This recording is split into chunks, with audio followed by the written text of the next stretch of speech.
Andy Lamb, great boulderer, rock climber from the Northeast. And we're going to chat about Event Horizon a bit, which is V16 you put up in Squamish, British Columbia, in the room in the Grand Wall area. Yeah, maybe you can do like a quick intro. I know you just did this on the Sickos pod, which we can also like shout out and link to as well. But yeah, quick intro would be great.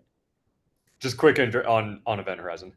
Maybe just like who you are first for anyone who doesn't know, and then yeah, we can get into Event Horizon. Who I am. Yeah, I guess like you said, I've been climbing for a long time, since I was a kid. I grew up in the Northeast, then I lived in California for a while, like 6 years. And then, yeah, I lived in Colorado for a while. And now based in Seattle for the past like 4 years, which has kind of led to me climbing in Squamish a ton. Yeah, I guess there's a lot of directions I could go who I am, but I guess if we're talking about Event Horizon, um, so yeah, for the past 4 years, I would say Squamish has kind of been like my home area, even though I'm pretty far away. It's like a 3.5 hour drive, but it's definitely the area I've gone to most since I've been based in Seattle. And yeah, I guess I can just start talking about Event Horizon. So, or yeah, I said some of this on the other podcast too, but I actually first did room service when I was on a trip to Squamish. So I think before I moved to Seattle, I'd spent like a decent amount of time in Squamish. I'd been there probably, I think it was like 2 week long trips. So I'd done a lot of the classic kind of top 100 like V10 through 12s maybe. And yeah, this is talked about this previously, but actually I flashed room service like the stand, which is 11 or 12, and kind of the um, originally done by Sean McCall. Like I don't even know when, probably a while ago. So actually, I flashed that one when I was on a trip, um, like way before I moved there. And then I think at that point, Nale had done the mid start. So it had been established for a while, but I feel like when Nale established the mid start, like it didn't get done very often. Like I think I was maybe the So yeah, I started. So after I moved to Seattle, that fall I started trying the mid start, which adds like 4 moves into the stand, and I did it uh, like the fall after I moved to Seattle, and I think that one took me 7 or 8 days. So it was definitely like adding those 4 moves into the stand made like a huge difference. I mean, I think those 4 moves, at least the way I did it, were harder than the stand, and I think I was the third ascent maybe of the mid start. So it hadn't been done like very often. Um, yeah, third or fourth probably. I'm not quite sure. But so yeah, anyway, I did that in the fall after I moved to Seattle. So that was I think like October 2021. Sorry, I have all these allergies. And then uh I had kind of like so then I was actually gone for a lot of the winter, and then I came back in the spring. And Keenan had always, or he had been talking a little bit about like a low start below the start that Nolly did. I think he might have done all the moves at that point. I'm not quite sure, but he definitely like tried it a bit and kind of been talking about it. And even in Nolly's Instagram post, he talked about how he wanted to come back and do the low start, which is kind of cool. Like I would be so psyched if he came back to try it now. I think that would just be like super cool. But then So yeah, that the spring, basically like about 6 months after I did the mid start, I was back and I started trying the low start. And I actually did I did all the moves pretty fast, and I kind of thought it would just go pretty quickly, but I think it's kind of the nature of the the climbing. So it's really long. So in total, I think it would be like 17 or 18 hard moves, and then like two kind of 2 to 3 like outro moves where you really wouldn't want to fall, or it would be like a huge bummer. There's like 17 real moves, and then like V2 where if you fell, you'd be really bummed. Um, but yeah, basically 17 moves, and I feel like it just really like yeah, something about the climbing and the rock. Like I mean, anyone that's been to Squamish knows like the conditions are generally pretty terrible. Like it's always humid because it's just a rainforest and it's next to the ocean. And the rock is kind of like slick a lot of times. So I think just adding like that many moves together with and there's nowhere you can chalk just made it like really, really hard. Because I actually I went back and actually I did like a little bit of research. It's like I looked at the videos and me actually trying it. And so I think like the summer after I so I started trying it in the spring of like 2022, and then in that summer, I in August, I actually had a pretty good link. Like I started from the bottom and I climbed almost into the first stand start hold. Um, so that felt like really good progress, and it felt like maybe I would just do it pretty fast after that. Um, but yeah, it's funny. And then I kind of just regressed a lot. Like I don't think I even made it back to that high point for another like maybe until the next spring. So like 9 months later, it's not like I was only trying this, but I was trying it like a good amount. Like I was up there a bunch that fall, and yeah, I think after I got like pretty close in the summer, I was like, oh, as soon as it cools down in the fall, like I'll just do it. And so I was trying to bunch that fall. Like I probably must have had like maybe 10 sessions. And maybe I got back to that high point. I would need to go back and look through all my videos, honestly. But I definitely didn't really like get way further than that. So yeah, that was kind of interesting. Like I just yeah, there were definitely a lot of points where I kind of thought I would just like do it, and that never really happened. Like progress, it was just really hard to make progress.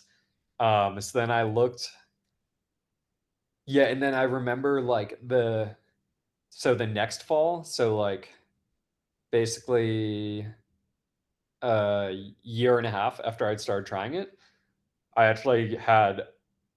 I feel like that was kind of like another spurt of progress. And actually, I looked at a video where I fell, like basically, I got the very last hold. So like I got the last hold, and then it's like one more bump to a jug, but it's kind of the red point crux because it's like you have a heel that's not great. It's like kind of a big bump. So the fall, like a year and a half after I started trying it, I actually got to that last hold, and I had like I was just completely flamed. Like I kind of flailed with the jug, but it was like no chance of actually sticking it. And then I was gone for the holidays. And then I came back in uh I guess February. There was like finally a dry week. I mean, so Squamish is it's like very rarely dry over the winter. So I remember like all of January I was kind of waiting around at home, like hoping there would be a dry week. And then there was finally a dry week in February. And then I actually remember like I made pretty good linear progress that week. Like I started off, I think probably like first session of that week, I got to the last hole. It was kind of a similar guy. Like I got to the last hold and like flailed for the end, but just had like no chance of actually getting it. And then I probably had like 3 or 4 sessions that week, and each session I would get like closer and closer. Like maybe the second to last session I had like goes where I actually kind of thought I was doing it, but I like didn't quite get there. Like I guess the hold you're going to like is naturally it's kind of a sloper jug. It's not like a true jug. So I would have goes where I like hit it and kind of like raked off, or um, but I had goes where I started to feel like I could actually do it. And then so yeah, the day I did it, I had like one go right before I did it where I basically like stuck the jug or the sloper jug and then like my foot picked. So but I stuck it for maybe like half a second. And then um I think that was like my second try of the day, and it's pretty long, so I generally wouldn't get more than like 3 decent tries in the day. So after that, I kind of knew I had like one more try. And yeah, it was interesting. Like, I mean, I guess it's some of these moments just really stick with you.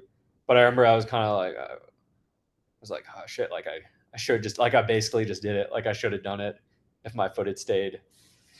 Um, Probably rested like 30 minutes it was really friggin' cold. So I would bring out my sleeping bag a lot and just like lie in it. Or maybe I just like kind of walked around a little bit and then like stood next to the heater.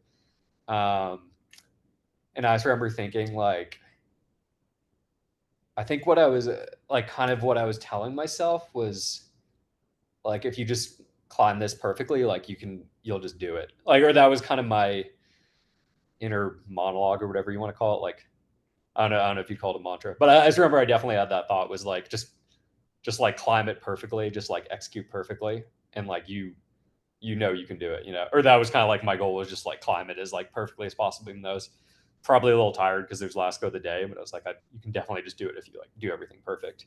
Um, and yeah, so another funny thing, I don't know if I talked about this previously. Like, I remember I started climbing, and then so the room is kind of like it's enclosed like basically under Dreamcatcher. So sometimes there are people outside, like there's a really popular V7 outside, and you'll like hear what they're saying. So I remember like starting, and then these people outside were just talking about like something super random. So it was kind of like it was really funny. Like I feel like I was just on like total autopilot where I was like doing the moves and actually climbing pretty well. And in my mind, I was just like, what are these people talking about? Like I forget exactly. It was just kind of some like dumb conversation. So I was like, but I mean, I'd probably spent like, I don't know. I say 50 days, but I haven't actually counted. And then I've done the V14 mid start like probably, I don't know, like 30 to 50 times at that time. Because I would kind of like run laps on it a lot to finish a session. So I was kind of just on like total autopilot. It was really funny because I was like, I just remember hearing this conversation was so dumb, and I like couldn't stop listening to them, but my body was also just kind of on autopilot. Um, so yeah, that's like a funny, funny like mental state to be in for your big project. Um, but yeah, then I did it, and it was definitely kind of like surreal. Yeah, I remember, or I talked about this previously, but I was kind of like not sure if I did it.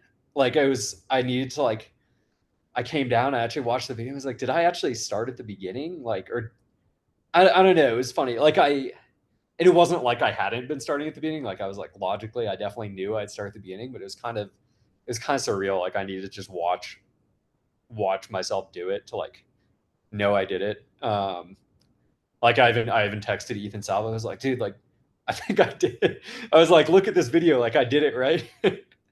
I think he was working, so he didn't even respond. But then yeah, I called my wife. And I was like, I think I did it. I think she was in Cali then. But yeah, uh, so yeah, it was definitely like a pretty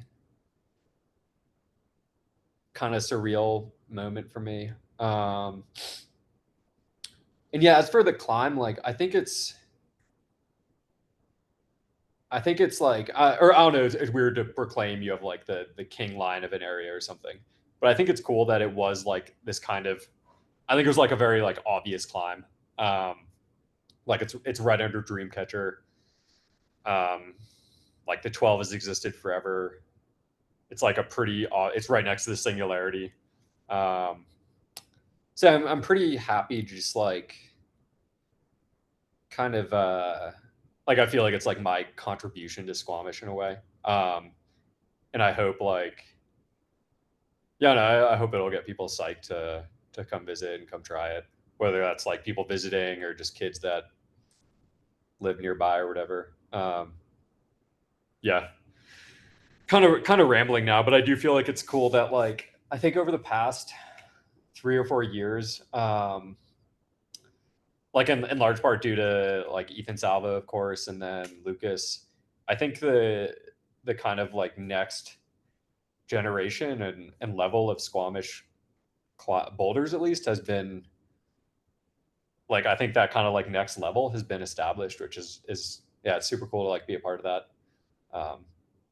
Because I feel like even like when I took trips to Squamish, it was kind of like there was like the best grade range was like 10 through 12, and above that there was like the Reckoning, I guess Singularity, obviously, but that was almost not a climb because like no one did it for 15 years. So it was hard to know if it was like even possible. But yeah, I think it's cool that like I feel like now there's like a ton of things to climb on that are like 14 and up. Um, like a ton of other good things have been established, and I feel it's been cool to be a part of that. So Yeah, yeah, no, that was awesome. Thanks for all the detail. And yeah, yeah, congrats. I mean, that's pretty awesome. And I have like many questions. yeah, Uh, yeah, for sure. but I guess where to start? Um, well, I know that we texted back and forth after you'd done it about the name and like had brainstormed a bunch of different name options. How did you ultimately decide on Event Horizon? Um, someone I forget who suggested it. I don't think it was, maybe it was Max Zolotukin. I forget honestly. Maybe like yeah, someone suggested it, and I just liked it because I feel like it kind of fits in with like Singularity. So yeah, it doesn't really fit in with room service. So yeah, I don't know. I spent a long time thinking about the name, and it was just like naming's hard. It was hard Yeah, to think of something I was like super psyched on, but yeah, I like that it fits in with like the Singularity theme. So yeah, yeah. And have you done the Singularity? yeah, yeah, I did it last like 9 months ago, like last fall. So that was after Event Horizon then. Yeah, it was like I guess 9 months after Event Horizon. And yeah, so when you were going to try, was it typically weekends you would go? It depends. Like, yeah, it really depends. Especially over the winter, over the end of the fall and the winter, I feel like you need to be pretty opportunistic because Mhm. like most days will be wet. So if there's a dry day, you kind of got to go that Yeah. day. Were you day tripping or were you like going up and then spending the night somewhere? Yeah, I'd usually spend a couple nights there. Um, sorry, like I did one day trip, which was kind of heinous, but I think that was actually one of the days I had a high point, which is funny. But yeah, I And think I've day tripped like once or twice. It's kind of heinous though. It's like 3.5 hours from my house, but then there's border kind of adds like something. So it's a yeah. bit of a heinous day trip for sure. And so you said you had like three good tries on any given day. So were you like going up, giving your three tries, and then like resting a day and trying again? Or would you try like 2 days in a row? Or would you then like go try something like Singularity or one of the other problems in the area? Yeah. So yeah, that week it was kind of interesting. Like I feel like it was a good lesson for me because I would. So the week I did it, I actually tried it. I climbed it like a lot. Like I think it was probably like 4 days out of 6 or 7. Um, so it was pretty like I think that sounds about right. Like maybe it was I climbed on it twice, had a day off, had another day, had a day off, and had 2 more days. Kind of see. So it's like 5 out of 7 or something. Which kind of seems like a lot, but I feel like I think it was because I really like would just stop myself pretty early during those sessions. Like when I truly felt like I could stand, I'd be like, oh, okay, like I took like I'd warm up, or like, it was winter, so I'd warm up in the gym because it's kind of heinous to warm up outside. I'd go there, I'd probably like do the stand, um, do the link from like the middle to the stand, or maybe I do like the last kind of crux move, do the stand, do the link from the middle to the stand, maybe do like one more link, and then just have like 2 or 3 good goes, and then stop myself. So I like really wasn't trying it that much, which I think was actually kind of a good lesson because I feel like I think it's like everyone's kind of natural inclination to just like thrash yourself, and I was definitely stopping like pretty early, but then I feel like I could have another good day like the next day. Um, but I think that wasn't necessarily typical. Like there were a lot of days where I would just go like until I was pretty dead. Like I would like try it, um, and then just like try to do a ton of links on the stand. Um, it's funny. I actually remember doing it from 3 moves in. Like that was kind of a big link, and I did that like a full year um, before I actually did the climb. So yeah, like I think it was my sessions kind of varied a lot. Like I think especially when I was like figuring out more beta or just kind of trying to make links, or in like sessions where I thought I had no chance of sending. I would definitely be more likely to just like thrash myself.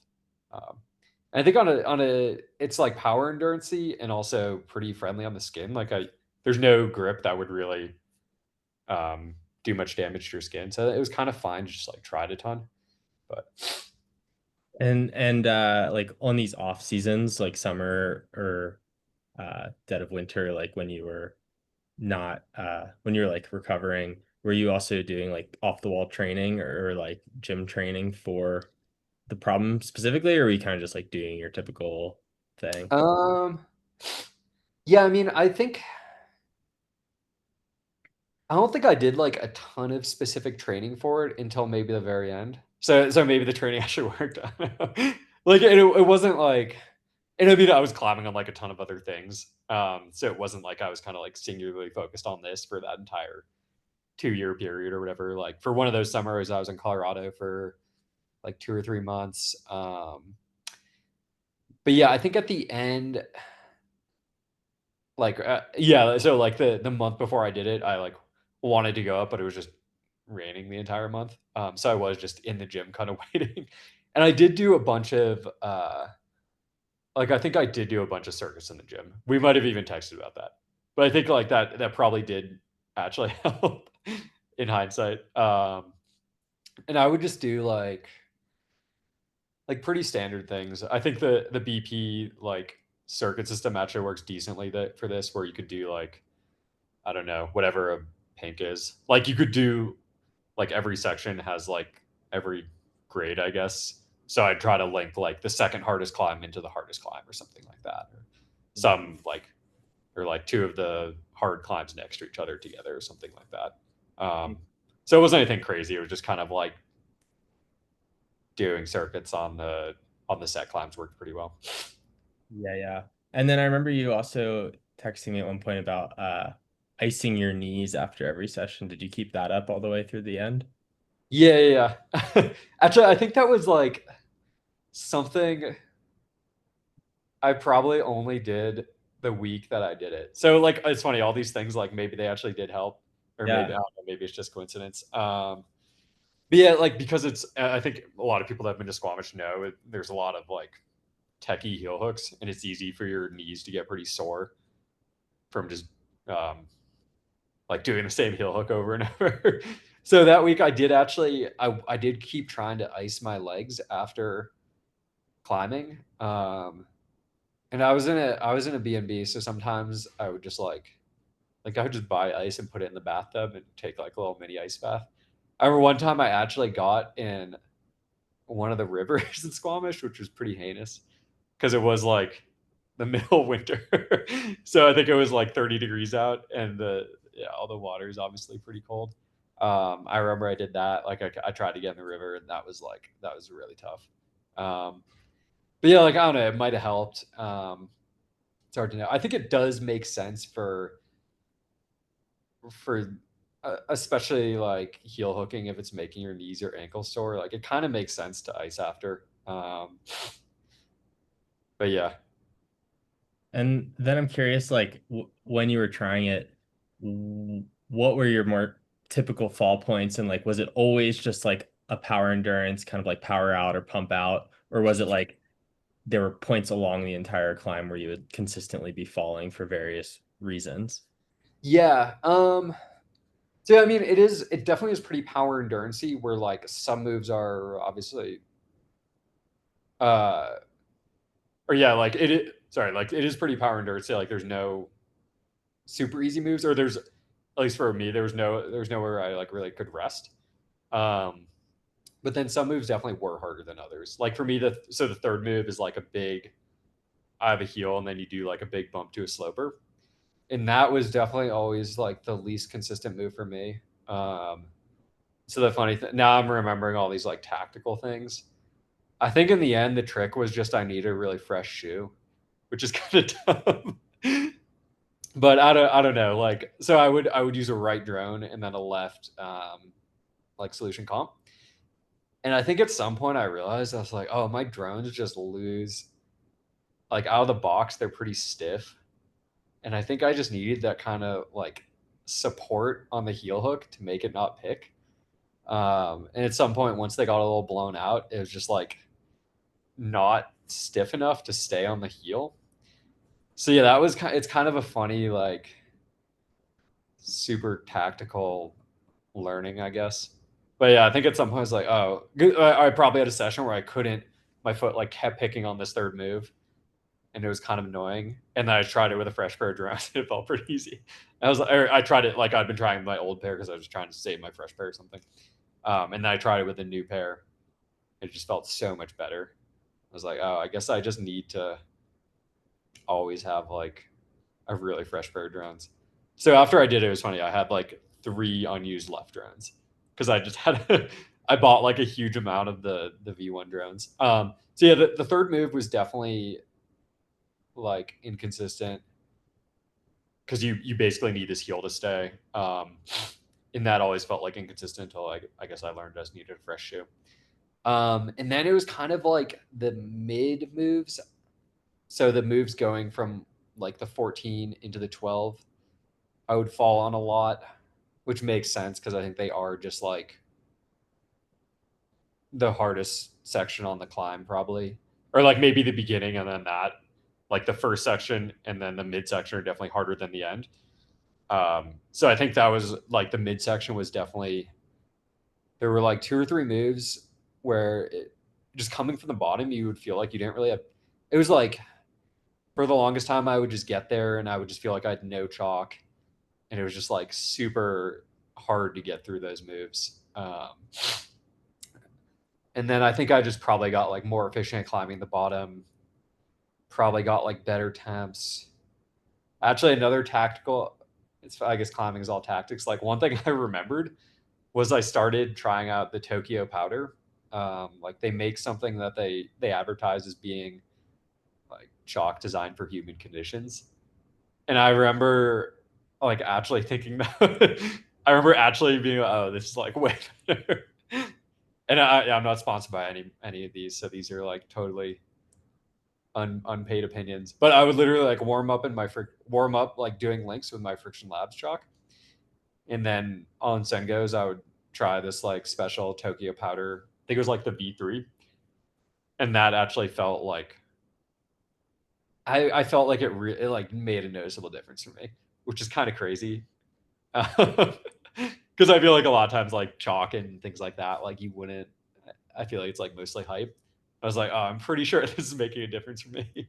So like maybe that kind of helped me just feel like I had chalk on my hands for longer, for the midsection, which was also kind of a crux. And then at the end, I think it was just like power endurance. Like I had a lot of goes where I'd like get to the last move, like fall in this last bump, and my like forearms, sorry, my forearms and biceps were absolutely flamed. Like I remember it was just like I'd come down and be like, they would be, I don't know what, it was like my biceps would be like cramping. I would just need to like they were just like absolutely flamed at the end. So I think then it was just kind of power endurance because you're just squeezing for, I don't know, 18 pretty hard moves. Yeah, But yeah, yeah. it's funny, all these tricks I'm remembering.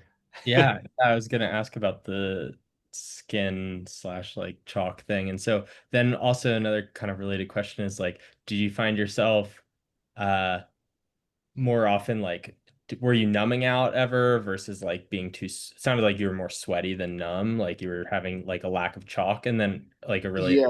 you'd be like, what did you find was best for weather? Did you have like a certain time of day that you always thought was best, or were you kind of like switching it up or just going based on the forecast? Um, so I would say, yeah, like it's funny because I actually have really dry skin, but I do feel like it was, I don't even know if it was like sweating necessarily. It's just like the rock in Squamish can be a little slick. And it was almost like it would just like the chalk just wouldn't stay on long enough. Um, so yeah, like that was the skin. And then I mean when I was trying it during the winter, like it would just be really cold. So I'd need to like have my hands over the heater and stuff before climbing, else I would just be like, I don't know, way too cold to climb. Um, so yeah, it was like, I don't know if that's really an answer, but and yeah, then for time of day, I think as a rule for me, like climbing in Squamish, at almost all the areas before noon, like, never really works. I think in the morning it's just so humid, and you need to kind of wait. Like the sun will come around the chief, like the giant wall. The sun will come around the chief, like I guess around noon. Obviously, it depends on the time of year and whatnot. But I think usually for me, climbing Squamish, like the afternoon is almost always the best. Like between, I don't know, 2 and 8 or so, like somewhere in that period has almost always been the best. Like I think I've probably tried to climb. There are a few things I've climbed in the morning, but I think they're outliers. Like they're way more exposed. They're kind of in like talus versus in the forest. So I think, yeah, usually the afternoon I think is better. Yeah. Just for like in the morning, it's just so humid. You need to wait till the sun kind of burns off the some of the humidity. And yeah, were night sessions also just too humid as well, I guess. I mean, I would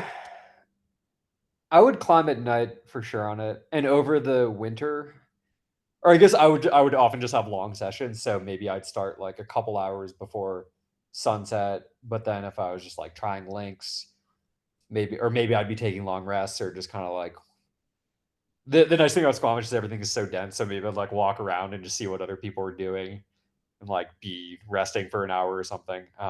But there were definitely a lot of sessions that ended up going into the night, especially over the winter. I mean, it gets dark at like 4 p.m. So it's like you probably will be climbing in the dark just because the sun goes down so early. And it actually felt like I think some of those were decent. But I would definitely never start like super late at night. I think also because I think like or I'm not a meteorologist, but I mean I guess you could just look at this somewhere. But I think usually the difference between night and day temperatures is way lower than it would be in say like I don't know, Vegas or something. Like in Vegas, the swing might be like 40 or 50 degrees, right? So like climbing at night will actually make it way colder. I think in Squamish because it's near I think the forest like kind of moderates the temperature a lot. And I'm pretty sure the ocean or yeah, like the ocean does as well. So I think the swing might just be like not that big. Like maybe it's 10 or probably more than 10. Maybe it's like say 20 degrees difference between night and day. So I think climbing at night just like doesn't feel that different a lot of times. And it kind of gets more humid and like I don't know. I feel like climbing like late at night never seemed that amazing for some reason. But yeah, a lot of the like during the winter the sun goes down so early. You'd usually be climbing after the sun goes down. So Yeah, yeah. And then I was pretty surprised to see in your video that you didn't do any knee bars, whereas like I know like Salvo and Taylor and Nale and like all these other people I've seen do at least like the 14 start all seem to rely pretty heavily on the knee bar. So like oh yeah, yeah. This is funny because I remember. So I don't think Nale ever put out his video, but we did watch it. Like I think yeah, Paul Nadler maybe gave it to us, or I don't know. I don't think it's supposed to be like secret or anything. But I yeah. remember we watched it, and so we knew Nale did a knee bar, and then that I think that knee bar is just like hard. Like I remember trying that knee bar a lot. Like it wasn't like we had no idea it existed, and I just like couldn't really get it to work. At least the one that Nale. So like Nolly did this knee bar for the mid start first ascent. I'm pretty certain what Ethan does is like the same knee bar. Um, but like it's just like not a easy knee bar. Like I always tried it and it like never felt good. I could never really figure it out. I think what a lot of people do for the mid start is like slightly different, which and probably would have helped me. I just like didn't know about that knee bar, I guess, or like no one had ever done that knee bar when I had been trying it. And I think what like I think what Taylor does is like a his is probably like an easier knee bar, like his foot's not on the one that like Nale and Ethan would use. But I think it helps you for like less moves, probably, if that makes sense. So that one I think probably would have helped me just like, I don't know, get like maybe make some moves slightly easier, maybe get a little bit of get a shake in or something. But I think just no one had ever like thought of that knee bar at that point for whatever reason.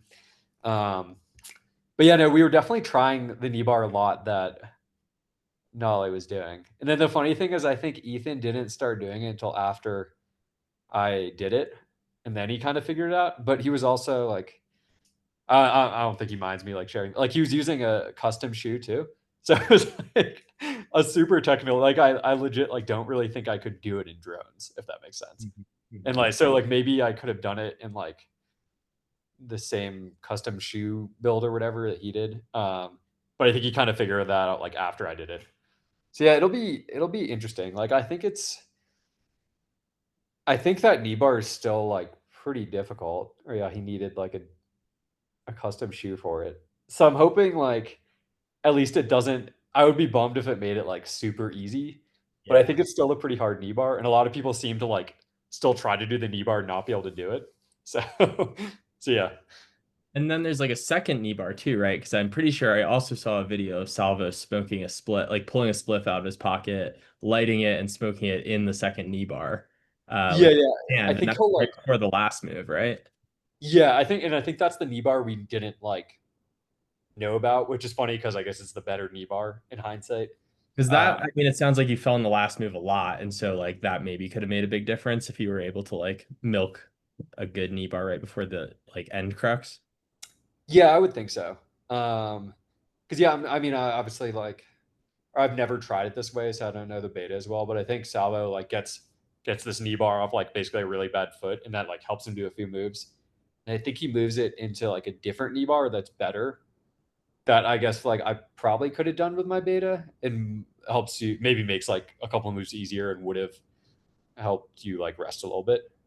But yeah, we just like I don't know. It's funny the way things work. Like I definitely stared at it a lot, like thinking about how I could do this knee bar and just like never figured it out.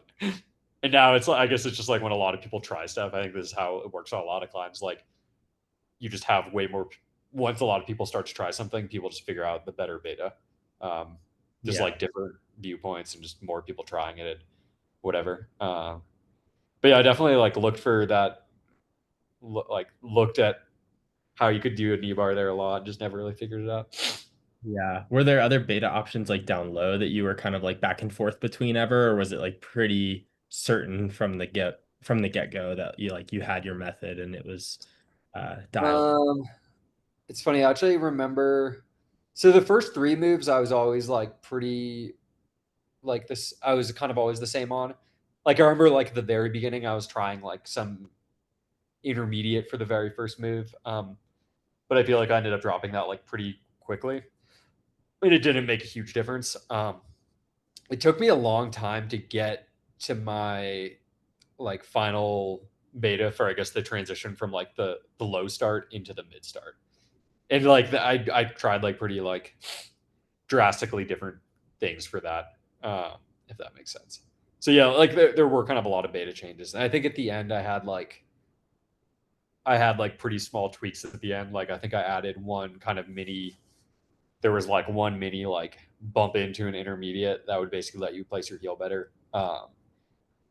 So yeah, it was like at the beginning I made like pretty the way I was trying at the very beginning ended up being very different from the way I was trying it at the end. Yeah, that makes sense. It's interesting. Okay. And curious, just like you would probably, I'm guessing you would call this like your greatest achievement in climbing so far, right? Is that fair to say? Yeah, I guess so, probably. I'm curious, like, why you opted like to not share about it publicly. Like you did it a year ago, or at this point, like what, a year and a half ago. And I know that you're not like a pro sponsored climber, so that's not like a priority for you, but uh, you've shared other stuff in the past. So curious, just Yeah, like yeah. why you didn't opt to share about this one. Yeah, it's funny. I don't feel like I was like trying to keep it secret at all. It was more just like I kind of stopped. I don't think I've posted on Instagram in a while. And as for why, like I don't know. I don't have like a strong reason. Just kind of busy. I don't know. Just like didn't really feel like something worth. I don't know. Yeah, it's kind of dumb to have my reason be like, oh, I'm just like busy because obviously I could have found the time to do it. But I Yeah. guess I figured like everyone that I wanted to know would end up finding out anyway. Like I don't know. I just talk about it. Right. So yeah, like that's kind of a. a dumb answer, I guess, but it was more like, why would I? Like, I just didn't see that much of a reason to. I think that most people I would care about. I don't know. Like, it would be cool, honestly. Maybe my like extended family or something would be interested. Like, I think they're like, Well, like I guess whatever like the talking reason about. that I Yeah, would argue is that like a lot of people within the greater community would care due to like the significance of the problem in kind of like Squamish's history and then like the broader climbing history, you yeah, know? yeah, yeah. No, that's fair. I guess I figured like in my mind, like most people that would be interested in like traveling to try it would probably hear about it like one way or another. Like those who are in And the know would know and yeah, and even like I think most of the I mean, I don't know for sure, but I would think like most of the kids that are in like most of the like if there's a kid that's like really psyched on climbing in Vancouver or Squamish or whatever, like they'd probably know too. So Mhm. that's kind of I don't know. It's like I think most people that would be actually interested in trying it or like maybe trying it someday would find out anyway. Which is yeah, it's like a funny answer. I mean, the real reason is I don't know. I just like I don't know what like I get out of posting on Instagram, I suppose. And I figure like yeah, I don't know. That's a fair point. Like if I felt like it would It's not a critique at all. It's just no yeah. yeah Like, but I feel like, 99% of climbers would like post about something that was like their biggest siege, even if it were not like a historically significant climb or like a really hard FA. But then yeah like to yeah stack that on top, it's like, you know, there's probably of all the V16 proposed FAs in history, like this is probably the only one that didn't get an Instagram post or whatever. You know what I mean? yeah maybe it's kind of funny.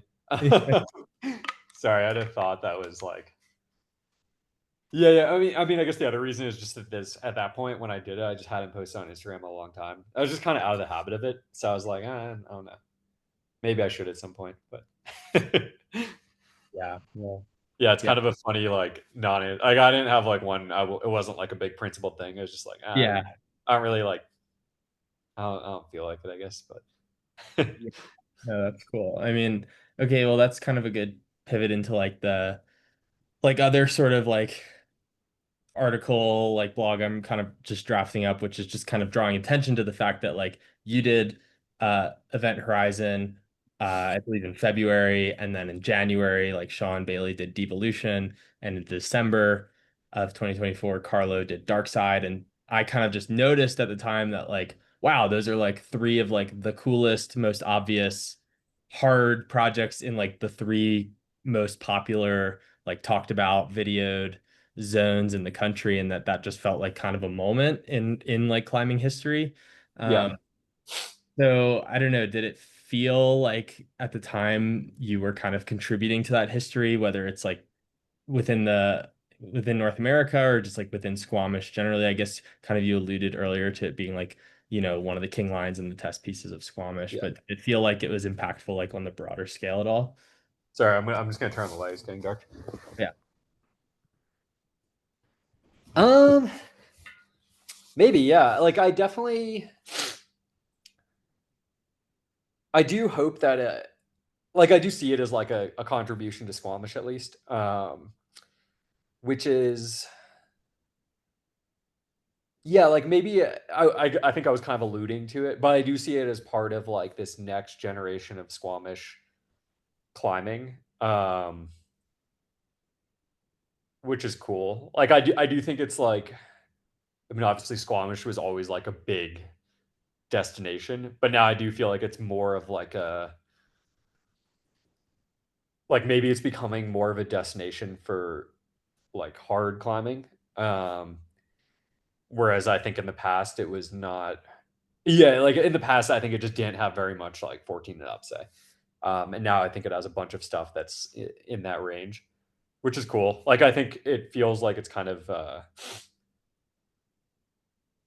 yeah. I'm hoping it can be like maybe like something I give back, and kind of like a contribution to, yeah, like whatever it is, like that next generation of Squamish climbing.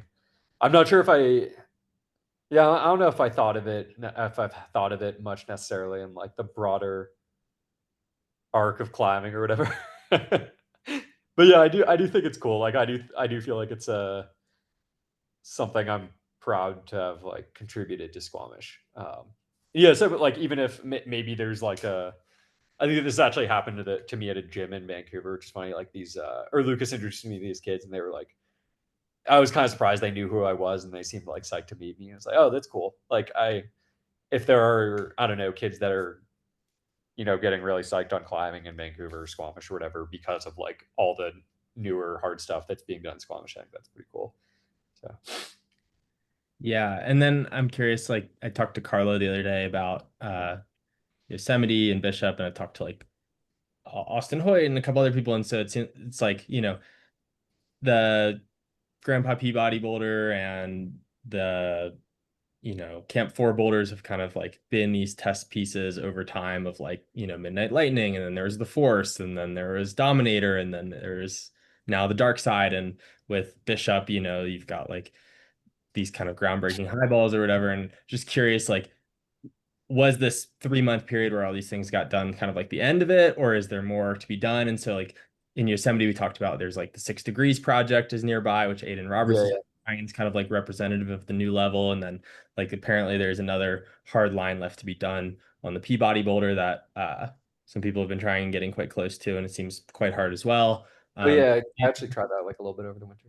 yeah, okay, cool. Yeah. And do you think that there's like any obvious standout things left in the Grand Wall area or in Squamish more broadly that would kind of like carry on that, like, something that would be similar to Event Horizon in that like people just look at it and think like, oh, maybe that's possible for the next decade or whatever until somebody else comes and does it? Yeah, probably. I think there's definitely. Yeah, I mean, I guess obviously I can like speak to Squamish the most. I think there's definitely a lot more potential. Like there's this thing Ethan's been trying basically above Gibbs Cave, or we've been calling it Living Large because it's just like a big arete that kind of looks like Living Large, I guess. But I think he's done all the moves to that. It would definitely be like really hard and cool looking. So that's one. Um, there's something out in Paradise Valley. I was just like, well, I guess I barely climbed on it because the one day I went to it and actually tried to climb, my skin was wrecked and it was super hot. So like ended up not climbing it. But there's something out in Paradise Valley I'm like really psyched to actually try. So yeah, I think there's definitely like can be a lot more done in Squamish. And I think what's cool too is I think a lot of the outlying areas are starting to get developed. Um, like I actually did one out in, so Squamish Valley is the kind of it's like, well, it's obviously a valley, but it's kind of like in more a little more like wildernessy. It's about 45 minutes north of town. Um, I did one there this winter that was I thought was actually really cool. Probably 13 or 14, and it's like the rock style is just totally different. Did So that if you're black overhang that had that whole break on it? Yeah, yeah. Yeah, yeah, yeah. And the rock is just way different than under the Chief, so it's a lot kind of edgier. Yeah, just like way different. But yeah, so basically the kind of roads that go down the logging roads that go down those valleys just go for a really long time. So I mean, there's probably more out there. But yeah, there's just a lot of Forest Service roads around. I'm sure there's like, you can find stuff. Hopefully, people will be psyched and find stuff.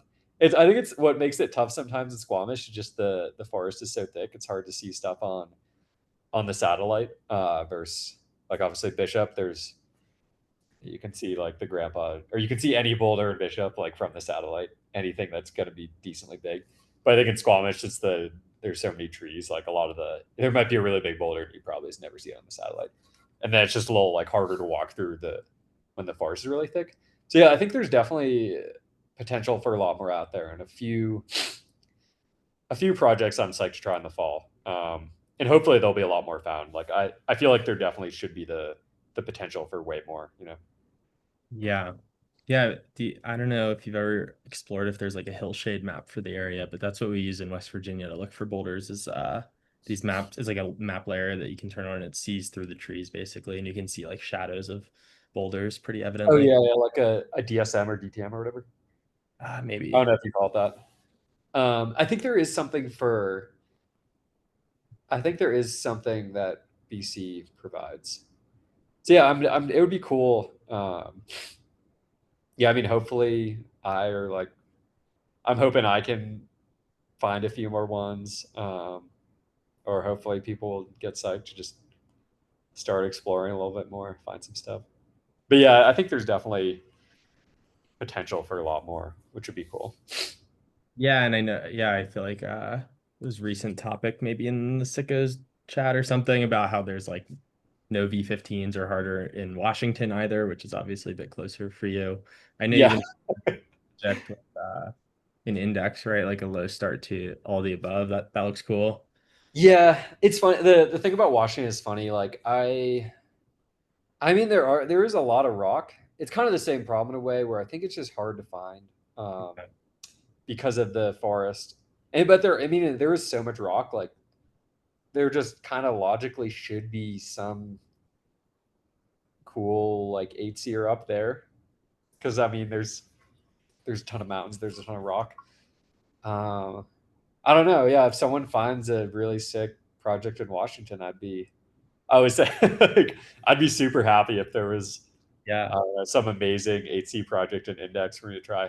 All the above, it's all the above sit. It's funny. Like I've tried it a bit, like maybe 3 days, which isn't that much if I've lived here for 4 years now.